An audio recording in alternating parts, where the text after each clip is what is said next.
Claire, what are you doing here? Your mother invited me. Is this her? Mom, is that him? We moved. People do that when someone ruins their life. The moment I stepped onto the yacht, my former husband stopped smiling. Music was playing. Champagne glasses glittered in the sun. Nearly 200 guests had gathered to celebrate the engagement of Grant Holloway and Celeste Warren, two people whose names appeared on hospital wings, charity galas, and magazine covers all across Miami. Then they saw me. I wore a gold evening dress, not because I wanted attention, but because I was finished dressing like a woman who needed permission to exist. My 8-year-old son Owen stood beside me in a cream-colored suit. In my right hand, I carried one old letter. That letter was about to destroy Grant's perfect afternoon. He pushed through the crowd, his face pale beneath his expensive tan. "Claire, what are you doing here?" he asked. I looked past him at the white flowers, the ice sculptures, and the enormous banner bearing the Holloway family crest. 6 years earlier, that crest had been printed on the envelope containing my divorce papers. Grant had sent those papers while I was still in a hospital bed, recovering from Owen's birth. "Your mother invited me," I said. That was not exactly true. Evelyn Holloway had never invited me anywhere after the divorce. But 3 days before the party, I had received a package bearing her private stationery. Inside was an invitation, a security pass, and a note written in a weak, shaking hand. "Come before Grant announces the merger. Bring Owen. Bring the letter from the blue box. Trust no one in this family, including me." Evelyn had died the next morning. Grant stared at the letter in my hand. For one terrible second, I saw recognition in his eyes. Then Celeste appeared beside him. She was beautiful in the polished way money could arrange. Her pink silk dress moved in the sea breeze, and the diamond on her finger was large enough to catch sunlight from every direction. "Is this her?" she asked. Grant did not answer. Celeste looked at Owen, and something cold passed over her face. "You said they lived in Oregon." "Moved," I said. People do that when someone ruins their life. The music stopped. Grant's father, Richard Holloway, was standing near the stage. His expression did not change, but his hand tightened around his glass. Behind him stood Grant's younger sister, Vanessa, and the family attorney, Martin Shaw. Every one of them had known me. Every one of them had ignored my calls after Grant abandoned us. Grant lowered his voice. "You need to leave. Whatever you think you're doing, Owen should not be part of it." I almost laughed. For 6 years, Grant had used our son as a reason to avoid me. Owen was too young for questions. Owen needed stability. Owen would be hurt by scandal. Those were the phrases his lawyers used whenever I asked why his name had disappeared from Owen's birth certificate, why the court had received a DNA report I had never seen, or why my medical debt had suddenly tripled after the divorce. Now he wanted to protect the boy he had pretended was not his. Owen squeezed my hand. "Mom, is that him?" The question traveled farther than a shout. Grant looked at our son. Owen had his gray-green eyes, the same small cleft in his chin, and the same habit of lifting one eyebrow when he was frightened. Daniel looked ridiculous in the bright Florida sun. Before Grant could speak, Richard crossed the deck. "Security," he said calmly. "Remove this woman." 2 men approached. I did not move. "Before they do," I said, "you should ask Martin why Evelyn left me controlling shares in Holloway Maritime." The attorney's face emptied of color. Richard turned toward him. "What is she talking about?" Martin opened his mouth, but I continued. "And you should ask Grant why he paid a laboratory technician named Daniel Cross $30,000 2 weeks before my divorce." The guests had gone completely silent. Grant reached for my arm. I stepped back, and one of the security men moved between us. He was not yacht security. He was an off-duty federal investigator named Luis Ortega, hired by my attorney. Grant did not know that yet.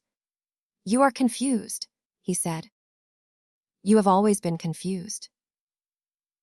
There it was. The same gentle tone he had used when he moved money from our joint account and told me I had forgotten spending it. The same tone he used when I found another woman's earring in his car. The same tone he used when he said the doctors believed my difficult pregnancy had made me unstable. For years, I had wondered whether he was right. Then Evelyn's package arrived. I raised the letter. "This was written by your grandfather 3 days before he died. It says Richard was never supposed to control the company. It says the voting trust belongs to his first great-grandchild." Every face turned toward Owen.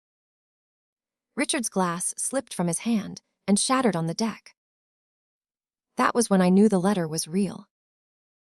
And that was when someone cut the yacht's power. "Oh, Silex. Erof. Siliency." The engines fell quiet. The music died. Lights blinked out inside the main cabin, and the yacht began drifting beyond the marina wall. People shouted. A woman screamed when a tray crashed.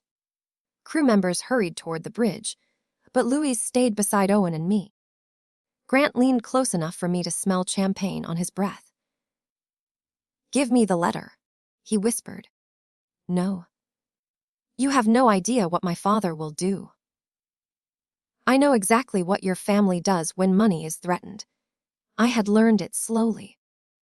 When I first met Grant, I was a 27-year-old architectural designer in Boston. He arrived at our firm wearing a rain-soaked coat and carrying drawings for a waterfront hotel. He was charming without seeming arrogant. He remembered the names of assistants.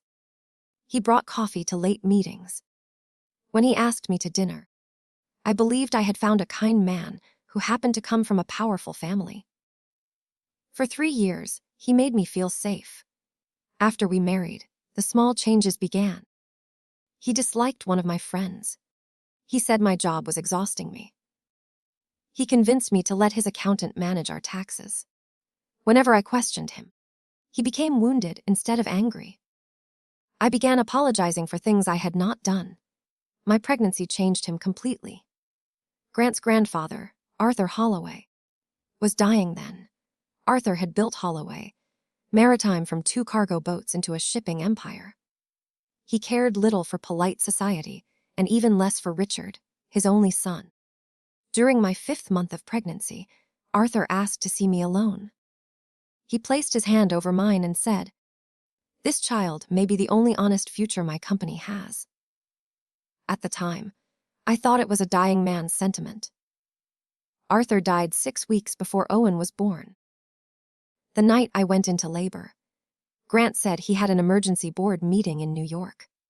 He kissed my forehead and promised to return before the birth.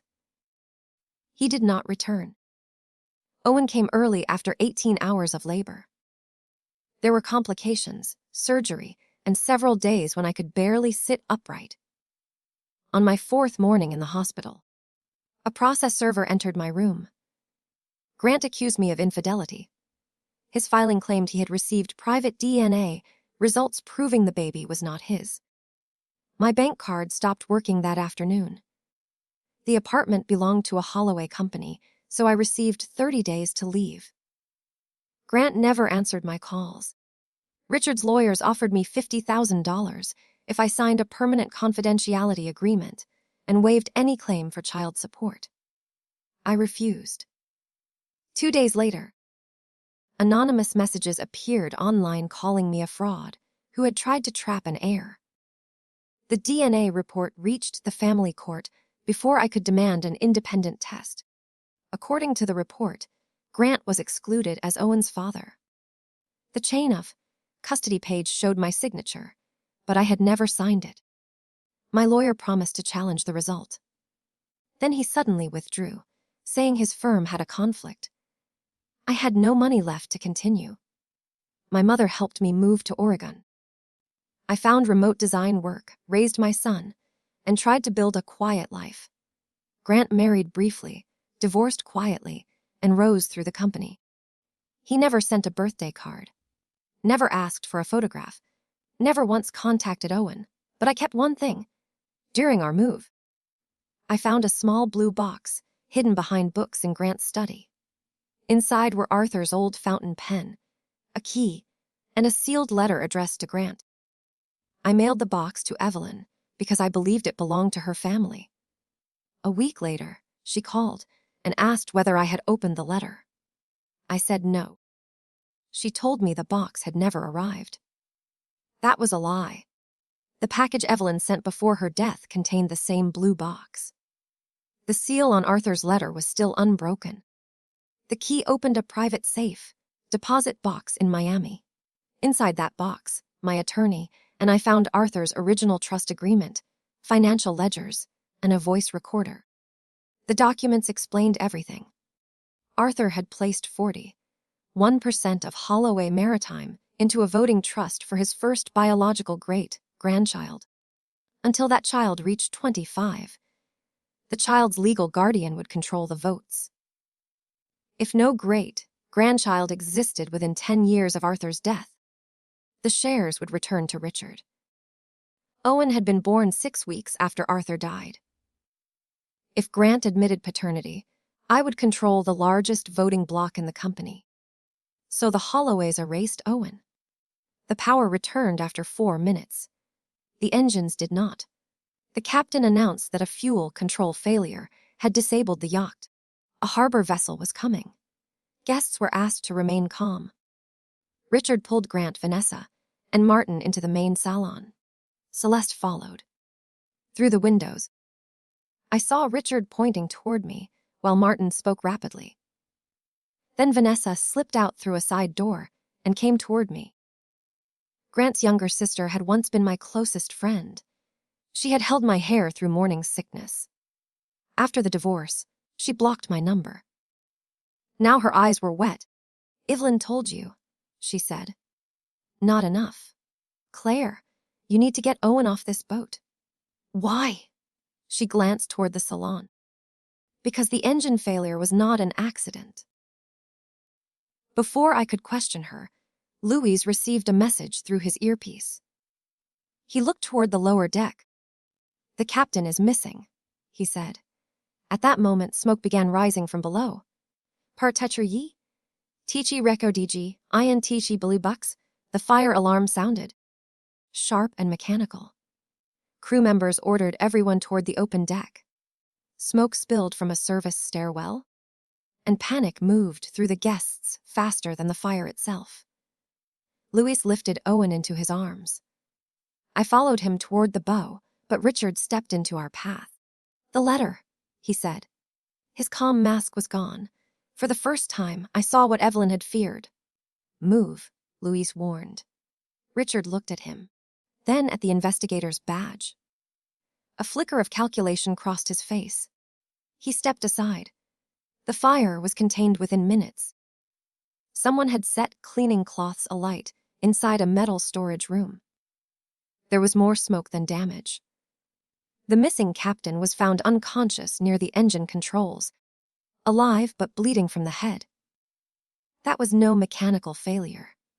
Someone had wanted confusion. The harbor patrol arrived and began transferring guests to shore. Before I could leave, Martin Shaw approached with both hands visible. "Claire, I can explain the trust," he said. "You had 6 years. I did not know about the false DNA test until later." "How much later?"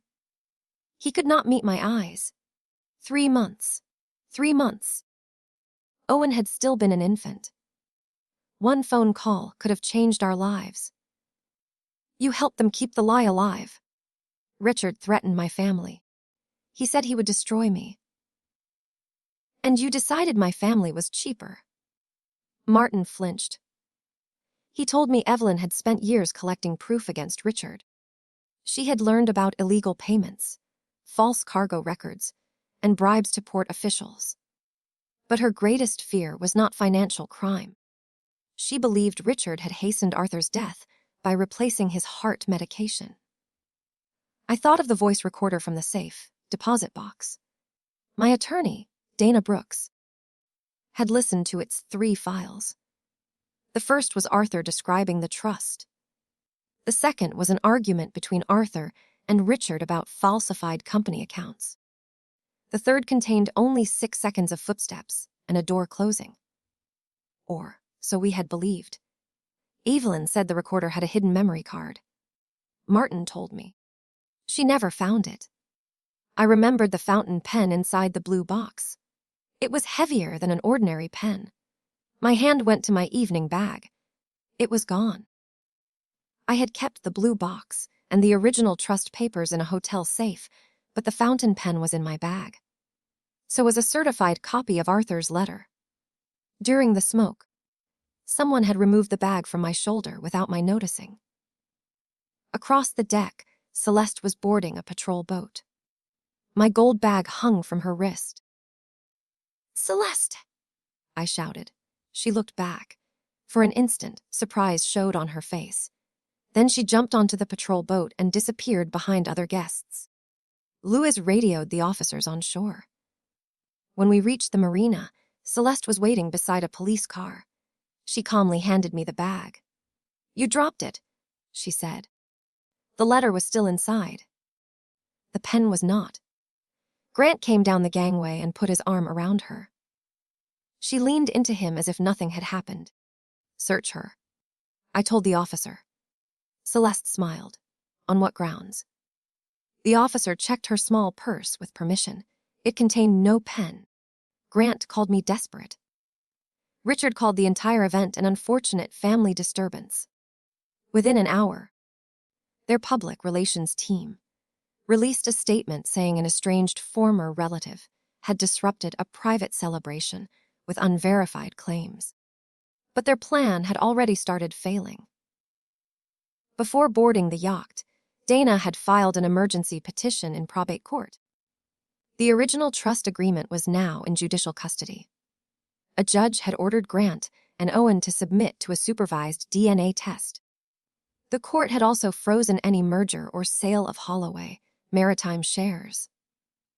At 9 the next morning, Grant arrived at the testing center with 4 attorneys. I arrived with Owen and 1. The result came 48 hours later. Grant Holloway was Owen's biological father. The probability was greater than 99.99%. The laboratory also examined the old report. The identification number belonged to a test performed on 2 unrelated men in Ohio. My name and Grant's had been placed over the original names. Daniel Cross, the former technician, had disappeared 6 years earlier after buying a house in Costa Rica with cash. The news became national within hours. Holloway Maritime's stock fell. Board members demanded answers. Grant's engagement photographs were replaced online by the image of me holding Arthur's letter beside Owen. That evening, Grant came to my hotel alone. He stood outside the door with no tie and no lawyers. Through the security camera, he looked smaller than I remembered. "I want to see my son," he said. I opened the door but kept the chain fastened. "You had 6 years. My father told me the test was real." "You paid Daniel Cross." His face changed. "Who told you that?" "The bank did." That was partly a bluff. The ledger showed a payment from a consulting company, not from Grant directly. He looked down the hallway before whispering. "I paid him to keep quiet." "About what?" Grant pressed his forehead against the door frame. "About the fact that my father switched the samples." The betrayal was worse than I had imagined. Grant had known Owen was his. He had not created the lie, but he had purchased its silence. "Why?"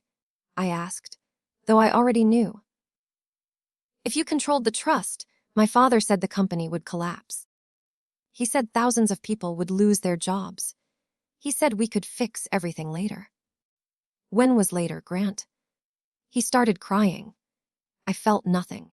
Then he gave me one useful truth. Celeste was not marrying him for love. She represented a private investment group planning to acquire Holloway Maritime through the merger. Richard would receive a secret payout. Grant would remain as a decorative chief executive. Once the deal closed, the company's most valuable shipping contracts would be sold. Arthur's trust was the only block large enough to stop it. "Help me stop my father," Grant said. "Then we can make an arrangement." I looked at the man who had traded his child for an office. "I already made an arrangement," I said. With the truth, I closed the door. Seconds later, my phone rang. It was Vanessa. She had found the fountain pen in Celeste's suite, and Celeste had caught her holding it. "Puff, oh, you are. Tichi trap at board memtuig." Vanessa's call ended with the sound of breaking glass. Lewis and hotel security reached Celeste's suite in less than 3 minutes. They found Vanessa locked in the bathroom with a cut above her eye. The outer suite was empty. Celeste had left through a connecting room registered under a false name. The fountain pen was gone again. Vanessa refused an ambulance until she told me everything. 6 years earlier, she had overheard Richard and Grant arguing about Owen's DNA test. She confronted her mother. Evelyn admitted that Arthur's trust would give me control of the company. She also admitted Richard had threatened to accuse Vanessa of stealing company funds if she helped me. Vanessa had been 24 and afraid. She chose silence. "I told myself Grant would confess," she said. Then 1 year passed, and then another. Every year made the truth harder. It was hardest for Owen. I know. She did not ask me to forgive her.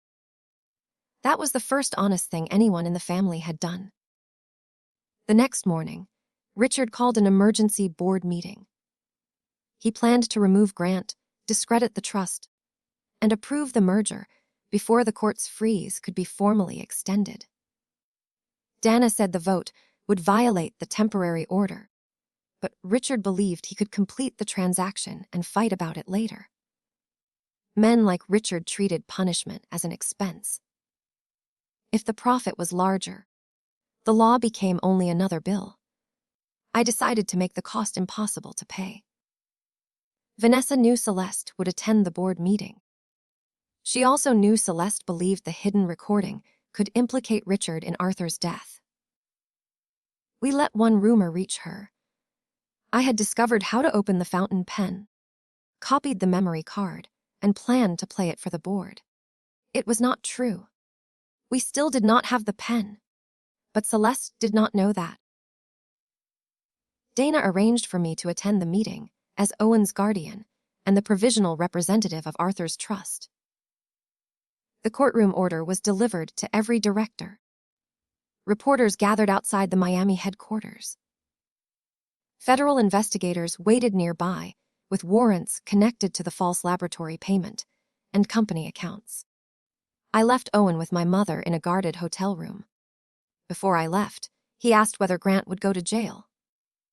"I don't know," I said. "Is he my dad now?" I sat beside him. "The test says he is your biological father. But being a dad is something a person does, not something a paper says." Owen thought about that, then nodded. "You did both jobs." Those 4 words gave me more strength than Arthur's shares ever could. At 10 o'clock, I entered the Holloway boardroom. Richard sat at the head of a long walnut table. Grant was on his right, looking as if he had not slept. Celeste sat on his left. A small bandage covered Vanessa's forehead. Martin Shaw occupied a chair near the door beside 2 independent directors. I placed Arthur's blue box on the table. Celeste's eyes moved to it immediately. Richard began by calling the trust fraudulent. Dana responded with the court's authentication report. The paper, signatures, and notary seal were genuine. Richard claimed Owen might be Grant's son, but could not be Arthur's intended heir, because Arthur had never met him. Dana read the clause aloud. It named the first biological great-grandchild, born or unborn. Then I spoke. For 6 years, this company benefited from a crime committed against my child. Today, every director must choose whether to continue it. Richard smiled. "This is emotional theater. No. The theater was your son's engagement party. I opened the blue box. Inside was a different black fountain pen, purchased the night before. Celeste did not know the difference. I held it up. Arthur recorded his last conversation with Richard. The memory card is inside this pen. Richard turned sharply toward Celeste. That single look told everyone she had discussed the pen with him. Celeste stood. This meeting is over. Sit down, Richard ordered. She ignored him and walked toward me. You have no right to possess stolen property. Then why did you steal it from my bag? I recovered family property. The room became very still. Dana glanced at me. We had our first admission. I placed the false pen on the table. What did you hear on the recording, Celeste? She looked at Richard. He gave a small shake of his head. Nothing, she said. Then you won't mind if I play it. I reached toward the pen. Richard slammed his palm on the table. Arthur was already dying. No one moved. Richard seemed to realize what he had said, but anger pushed him forward. He had weeks, he continued, maybe days. He was destroying the company over an unborn child and a sentimental idea. Everything I did was to protect what he built. Grant stared at his father. What did you do? Richard's eyes hardened. What you were too weak to do. Celeste backed away from the table. The boardroom door opened. Federal agents entered with Luis and 2 Miami detectives. Richard looked at Martin. The attorney stood slowly. I have already given them Evelyn's files. Richard lunged across the table, but the agents restrained him. Celeste moved toward the side exit. Vanessa blocked it. The pen, Vanessa said. Celeste laughed once, without humor. Then she removed the real fountain pen from inside her jacket and placed it on the table. I want immunity, she said. She did not receive full immunity, but she received a deal. The hidden memory card contained a 43-minute recording. Arthur had suspected someone was changing his medication, so he hid the recorder in his study. On the final file, Richard admitted replacing pills and told Evelyn that the reduced dose would make Arthur weaker and easier to control. Arthur entered the room during the argument. Richard threatened him. The recording ended with Arthur calling his doctor. Medical experts later concluded that the medication change had contributed to the stroke that killed him 3 days later. The files also proved Richard had directed the false DNA test, bribed Daniel Cross, and ordered Martin to bury the trust. But Grant had his own secret on the recording. He had entered the study after Arthur left. Richard told him exactly what he had done. Grant responded, "Just make sure Claire never learns about the trust." My former husband had known everything before Owen was born. As agents placed him under arrest for conspiracy, obstruction, and fraud, Grant looked at me. "Claire, please. Tell Owen I was afraid." I thought of every night Owen had asked why other children had fathers at school events. I thought of hospital bills, rented rooms, and all the lies Grant allowed strangers to believe about me. "No," I said. "One day, I'll tell him you made a choice. A parfivi." The story did not end in the boardroom. Real justice moved more slowly than anger. Richard was charged with offenses connected to Arthur's death, financial fraud, witness intimidation, and conspiracy. Grant pleaded guilty to obstruction, fraud, and falsifying evidence. Martin cooperated with prosecutors and surrendered his law license. Celeste admitted stealing the pen and helping structure Richard's secret merger payment. Vanessa testified before the grand jury and accepted responsibility for hiding what she knew. Daniel Cross was arrested in Costa Rica and returned to the United States. In court, he described how Richard's people had threatened him after paying him. His testimony confirmed the laboratory fraud that had erased Owen from his own family history. The criminal cases took 18 months. The trust case took 7. The probate judge ruled that Owen was Arthur's first biological great-grandchild and the rightful beneficiary of the voting trust. Because Owen was a minor, I became trustee and guardian of the shares. Richard's lawyers argued I lacked business experience. The judge noted that I had managed a career, a household, and a child after the Holloways deliberately deprived me of support. Competence is often clearest under pressure, she said. I never forgot that sentence. When I entered Holloway Maritime headquarters as trustee, employees expected revenge. Some believed I would sell the company. Others thought I would fire anyone with the Holloway name. I understood their fear. Richard had taught everyone that power existed to punish. My first act was to stop the merger. My second was to order an independent audit. My third was to create a legal defense fund for employees who reported fraud or unsafe conditions. I replaced 3 directors who had approved Richard's hidden transactions, but I kept the people who had done honest work. I appointed an experienced shipping executive as chief executive, instead of taking the role myself. Arthur had wanted the company protected for Owen, not handed to an untrained guardian's ego. The audit found millions hidden in consulting fees and offshore accounts. Recovered funds paid employee pensions Richard had planned to reduce.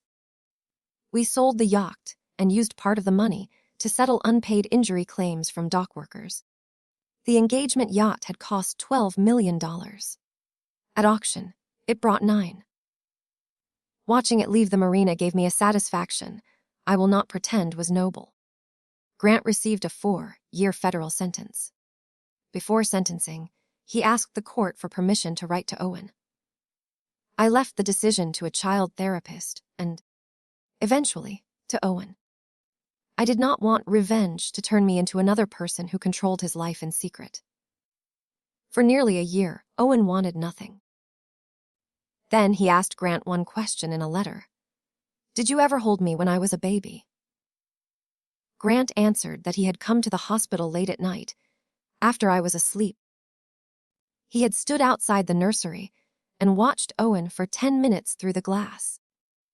He was too afraid to enter because Richard had already explained the trust and demanded his loyalty. Grant wrote that leaving the hospital was the worst thing he had ever done. Owen read the letter twice. He had 10 minutes, he said. Yes, and he still left less. Owen folded the paper and put it away. He did not cry. I did after he went to sleep. Not because I wanted Grant back. That feeling had died years earlier. I cried for the young woman I had been, alone in a hospital room, blaming herself for a cruelty planned by powerful men. I cried because no courtroom could return Owen's first 6 years to him. Justice could restore money, truth, and a name. It could not restore time. That was the cost no verdict could repay.